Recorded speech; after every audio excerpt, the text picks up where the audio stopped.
Një tjetër reagim ka ardhur pas ngjarjes së rëndë që tronditi sistemin e drejtësisë, ku vra gjyqtarja Astrid Kalaja brenda ambienteve të gjykatës së apelit në Tiranë. Kadri Voga, ish oficer i policisë së shtetit dhe ish ushtarak, sot në pension dhe drejtuesi i Partisë Shpresa Demokratike, ka hedhur akuza të forta ndaj institucioneve ligjzbatuese.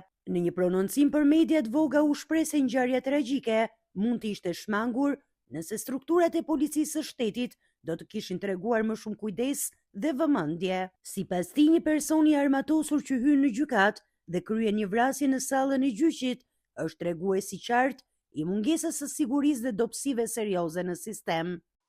Ne si komunitet jemi shumë të shqetësuar dhe unë, si kryetari i Partisë Shpresa Demokrate rreth kryes, dhe si Kadri Voga, personalisht në emër të familjes time, familjes të gjyqtarit, i shpreh ngushëllimet e mia për këtë ngjarje të rëndë që ka ndodhur mund zemrën e Tiranës. Të vritet një gjyqtar në mesin e Tiranës, në krye të detyrës, a mirë apo keq, kjo ngjarje nuk do të ndodhte. Por njëkohësisht më vjen keq edhe për vrasësin, se nuk do të kisha arrit deri atje që të bënte vrasje. Për arsye se edhe ai ka familje, është djalë i ri dhe shteti do të kishte marrë masat e duhura që ky person, djalë i ri, mos bëhesh kriminal. Voga, i cili vetë ka përjetuar prej vitesh problematika me një çështje pronësie që ende nuk ka gjetur zgjidhje, thotë se sistemi i drejtësisë nuk garanton më besimin e qytetarëve. Ai e cilëson këtë ngjarje si pasojë të një zinxhiri dështimesh institucional dhe mungesës së përgjegjësisë nga organet përkatëse. Personalisht unë jam përballur vetë, edhe kam qenë punës policie, po jam përballur me çështje prane. Kam pas një pranë me letrat falsifikume, e ma mori dikush, po i përmend emër, dhe jam përplasur në prokurori, në gjykat, me avokat, pa avokat. Kam nejt 10 vjetë në përgjigje.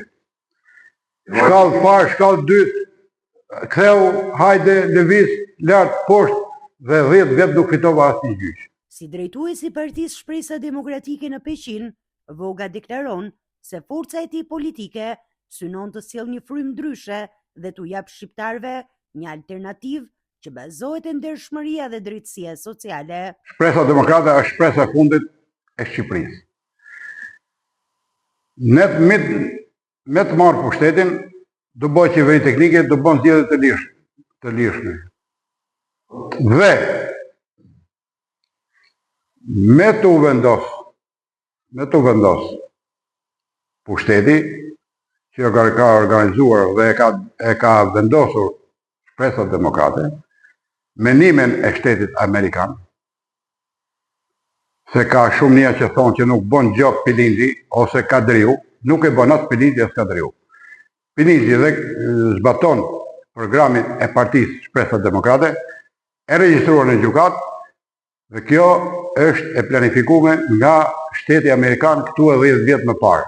Kadri Voga apelon që ngjarje të tilla të mos mbeten pa përgjegjësi dhe kërkon hetim të plotë për dështimet e institucioneve që duhet të kishin garantuar sigurinë në një nga ambientet më të mbrojtura të shtetit, sallën e gjyqit.